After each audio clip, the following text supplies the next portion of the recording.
This plant is ivy, and it's ground cover. That's not native, but there are violets next to it, which are an edible plant. This is a little journey, tell you about some nice edible plants that you might have if you're not investing in a lawn, but letting nature live.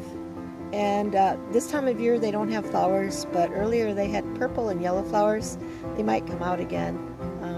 But these leaves are delicious, high in vitamin C, put in salads and things. Here is the plant that gives most people trouble, and I just kind of like hand pick these. Actually, I try to get the roots out. Here's another one. These are the ones that have the pollen. It's kind of a burry edge that gives people hay fever, and I just pick these and pitch them. So that's what they look like. They kind of have a leaf like that, and they grow up on a high stem. Ragweed. Big leaf plant here is burdock, and it does get a kind of a burry thistle on it later on, but it's actually a blood purifier. You can take the roots and boil them. Things make it bitter tea out of it, and it's cleansing. Of course, you know what this is. This is dandelion. It's one of the healthiest things for you. Even the roots are good blood purifier, cleanser, and the leaves you can use in salad, soups, and stews. And the flowers, when they flower, the bright yellow flower, you can use that too. If you fry it, it tastes like mushrooms, it's a bit better. And the flowers are also good as a decoration on food and just plain to eat in salads and stuff. So it's a completely edible and lovely food. It's kind of, you can't see it here, but they kind of fan out in a kind of a umbrella pattern. They're very nice. This also, I have dandelions mixed into my wild yard, and it's nice not to have to care for it, and just to let it grow. Grow essentially where poison ivy grows, and it started with just a few of them, probably brought in by the birds who kind of scatter the seeds when they poo. And I let them grow, and I'm so happy because I have a beautiful stand of jewelweed, or touch-me-not. And what they are is a beautiful little flowering plant. They grow quite high. They actually can grow 5 feet. These are about 2 to 3 feet now, but they'll grow bigger. And they have this lovely little orchid-like flower. Touch-me-not or jewelweed. And the stems of these guys are an antidote for poison ivy. They're got a thick, beautiful thick stem, and inside is this gel. So when you get poison ivy, you just pick a stem or two and get the gel out and rub it on your poison ivy, and it's just pretty much it takes care of it. It stops itching, and it cures it pretty fast. So nature has cures in it for just about every illness. And this is my patch here. I never harvest all of them. I just use them as I need it. If a friend of mine gets poison ivy, I might take some over. Oh, I can see a ragweed growing in there. Can you see it? So I'm going to kind of like cautiously try to rift my way through here without stepping on too many of these guys. I am going to pull out the ragweed. There it is. Trying to take over. Oh, do I see any more? Oh, I think it's pretty good. Oh, I see one way over there. So I will go over there to pull out the little beastie. This is growing near a wood pile I have. Started to grow up around it. And there you can see it. So if you learn to know your leaves, then you will be able to discern what's what in the plant kingdom. Even when they're not flowering, I just toss them on my wood there, and they won't seed out. If you have a plant you don't want, like ragweed, you don't have to worry about ragweed going extinct. you can just pull it up and harvest them so they don't repopulate, won't hurt anything. This plant climbing up my house, some people might mistake this for poison ivy. It really isn't. The common name for it is creeping Charlie. And you can see it's got 5 leaves, not 3. But sometimes they grow together. Now here, down here, if you want to know what poison ivy looks like, this is poison ivy. It's on the ground right now. It could try to climb up the house. I'll cut it back if it does. It's got 3 leaves. Always has 3 leaves, and sometimes they kind of droop over a little bit. That's poison ivy. Right next to it is its antidote. It's a very young jewelweed plant growing right there next to it. Sweet little plant, my friend, right there next to the bad guy. Now, a Native American person told me that even poison ivy is good. They said it's protective. It says it's, if somebody tries to, you know, mess with you, they come through the forest, they're going to get it. Because you know where it is and they don't. Does that make sense? I don't know. This is a hanging basket I got from Sunshine Gardens. It's a family-owned business. I think it's beautiful.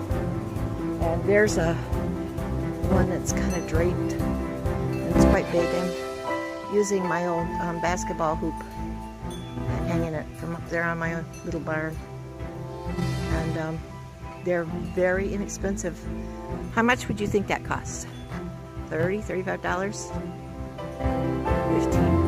$15. They need to sell them. It's between Bronson and Coldwater, Sunshine Gardens. How much would you think this plant, this beautiful hanging basket, would cost? It's huge. Look at how big it is. Look at it. It's like $25? Nope. It was $9. They got 12 and $9 baskets. And then here, I had no luck whatsoever putting cherry trees in farther back because the animals ate them.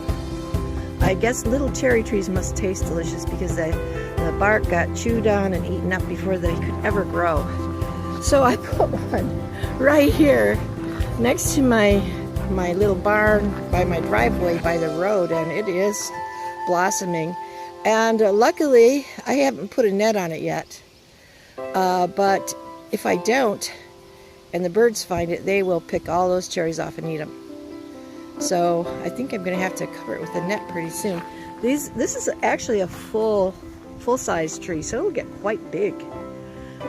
It's Montmorency, and it's the tart cherries that use in pies. But they're actually, I think they're good to eat. You know, you don't have to put them in a pie with sugar to eat to enjoy them. They're a little tart, but they're yummy. And organic, so I don't have to wash them. Ooh, they do have a little tartness. The rain washes them, and if you don't spray, then you don't have to worry about that stuff. And then I have just I tried something here, and it's not liking it too much. I tried to plant some lettuce, but there's been some little critters that come in here and things, so it's not doing too great. And tomato, and I've got some beans too. I'm trying to fix these beans, the climbing beans, and hopefully they will grow up in this part of the trellis that the flowers aren't on. Clematis, which were deep purple before, and then there's some climbing roses. And as you see, my barn is just hanging in there. It's pretty old. It was built here for a horse and buggy, so it's quite old. And it's one of the few barns left on the road. Most of them fallen down. I think it's left because my sons helped. Look, there's some little birds and stuff there. You see, my sons helped fortify it, and also because it's smaller. Big barns have a harder time with the wind, aging and stuff. So I think that's 2 reasons. My sons helped strengthen it inside, and I've kept it painted and tried to keep the bugs away from it, etc. It's still hanging on there. It was white peely paint when I moved here, and then I painted it brown. And I started thinking, why not have a red barn? That's stupid to have a brown barn. Make it match the house. So I painted red. And my little house, you can hardly see it from the road. It's back in there. It's an ugly little house. I hate the architecture on it. So this is the road here. So I thought, well, it was so ugly when I moved here. It was white peely paint, and it was ugly, ugly, ugly. The architecture is horrible. It's not balanced. So I thought the best thing to do with the darn place is try and hide it, so nobody sees how ugly it is. So I painted it a dark brown, and it is hidden, which I like. It blends into nature. The only bad thing is the animals think it's a tree, and they come up and they like to try and eat it. Michigan lilies are just starting to blossom, and along some roads they're quite prevalent. That's a hollyhock, domestic, not native plant. I like hollyhocks. I've tried to keep the road people from not spraying, so I have these signs up, no spray. A couple years ago they sprayed and killed a lot of, they actually killed some trees and poisoned things, so I couldn't harvest my wild foods up by the road. But I have been blessed with a variety of wild foods here, including grapes that grow up the trees. And they will put out wild grapes. They're kind of like a Concord, and they will come in season later on in the year, towards the autumn. See if I can find some starting out. Okay, here's some that are starting out. You can see what they look like. They're just tiny, and they will grow and get kind of a deep purple color. But you can see this is a wild grapevine that's grown, and it's going to be quite beautiful. So I really don't encourage spraying, because I will be getting food off of this. This is where they like to grow. There's a spot of sun here because the road's here. So this is where they like to grow. And there's a red osier there. That's not the grapes, it's red osier. And there's some, one year I planted this plant here. Oh, here's a wild nettle. These are actually edible, and they're very delicious. You cook them long enough so that you don't have the spines on them, and then they're good to eat, like in a soup. I'll think of the name of this. This is an herb. It's a celery family, and it's not native, and it's invasive. I've had to cut it back through the years, and it's kind of got its underleaf silvery. It's a nice plant. It's delicious in soup and stews. Lovage, L-O-V-A-G-E, Lovage. And it's a delicious plant and prolific.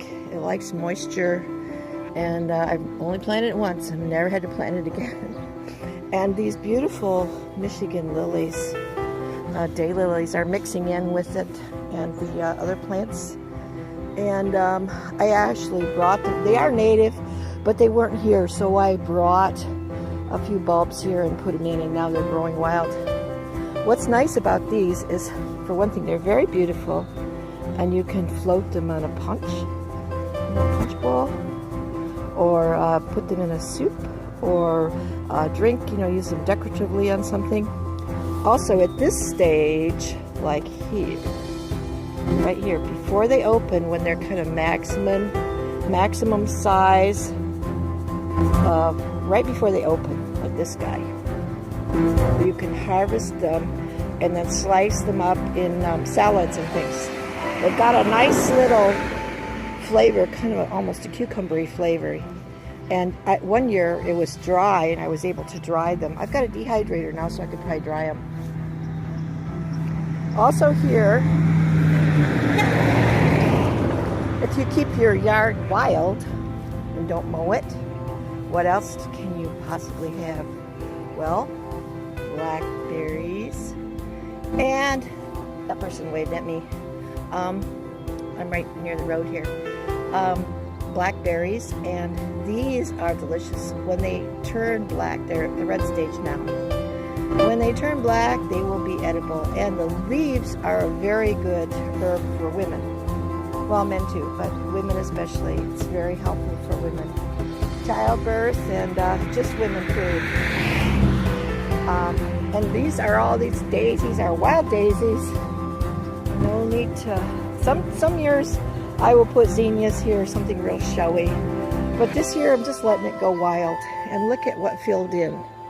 I had zinnias here before, and now I have all these beautiful wild daisies. They're just gorgeous. Look at that. Just this year. They just decided to be here. So that's the woods. And when I first moved here, there was no woods here. This here was tractor ruts. And I moved here in 1973, so you can see how nature, if you give it its space, it will restore itself and make a beautiful living green space with lots of oxygen. This here is a big old mulberry tree. Again, it was started by a birdie.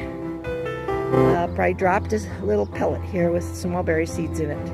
Now it's this huge grand tree. And these little mulberries, when they get to be the black, when they're dark like this, they're yummy. And the birds love them. And there's so many. You couldn't possibly begin to pick all of them on this tree. This is another reason why I'm totally against road spray, because when the road sprays, it not only threatens the life of these beautiful edible plants, but you also can't harvest them. And I like to harvest these wild things and live off nature because, you know, it's free and beautiful and very healthy for you. So you can hear the birds. There's lots of birds. And this is a path. This is where the deer come out. Oh, look at somebody. There's a beer can. Somebody along the road throwing cans out. Anyway, this is one of the places where the deer come out in the woods and across the road. So it's very dangerous. There's the road, and deer hop out all over the place. So if you're ever by Sherwood, make sure you watch out for deer, no matter where you are around Sherwood. It's named after Sherwood Forest. I think that nature took it to heart. Here's across the road. You can see they've cut out the woods, and there's some. Well, this year they're letting it go. Looks like they're not planting it yet. I don't know if they're going to put in winter wheat or what. But the deer go in that field, and they graze on the corn that fell last year. So I see deer out there grazing. And here along the road you can see the daisies and the Michigan lilies, or sometimes they're Canadian lilies, day lilies. They're beautiful. And they're apple trees mixed in with sumac. And a couple of the apple trees are self-starters, and others I planted there. So